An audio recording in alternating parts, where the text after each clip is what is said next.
मुंबईच्या हवेची गुणवत्ता खालावली आणि याचा फटका थेट मुंबईकरांना बसतोय। वाढत्या बांधकामामुळे मुंबई शहरावरती धूसर हवेचं सावट आहे। त्यामुळे आर्थिक राजधानीचं स्वास्थ्य आता बिघडू लागलंय का असाही प्रश्न निर्माण होतोय। आढावा घेतला आमच्या प्रतिनिधींनी, पाहूया। मुंबईत प्रदूषणाचा मुद्दा पुन्हा एकदा चर्चेचा विषय झालेला आहे, कारण की आज सकाळपासूनच मुंबईत धूसर अशी प्रदूषणाची चादर पसरलेली आपल्याला पाहायला मिळते। मी सध्या दादरच्या समुद्र किनारपट्टीवरून आढावा घेतो। आता आपण जर पाहिलं तर आत्ताची दृश्य सुद्धा संपूर्ण समुद्र किनारपट्टीवर जी आहे ती पांढरी अशी धूसर चादर प्रदूषणाची पसरलेली आपल्याला पाहायला मिळते। त्यामुळे पुन्हा एकदा मुंबईच्या हवेच्या गुणवत्तेचा मुद्दा हा चर्चेला जो आहे तो सुरू झालेला आपल्याला पाहायला मिळते।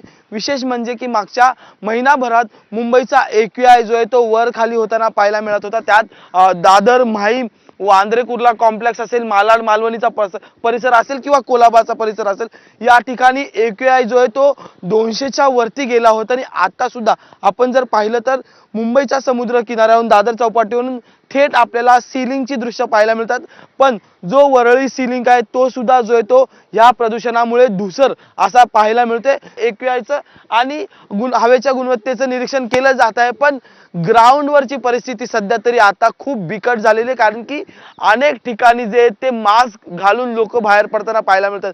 त्यामुळे आता मुंबईचं प्रदूषण कसं रोखलं जाईल हे आणि पालिका नेमके यासाठी काय करणार हे सुद्धा पाहणं तितकंच महत्त्वाचं ठरणार आहे। व्हिडिओ जर्नलिस्ट रोहित कांबळेसह मी अजय माने, ABP माझा मुंबई। आणि मुंबईमध्ये आज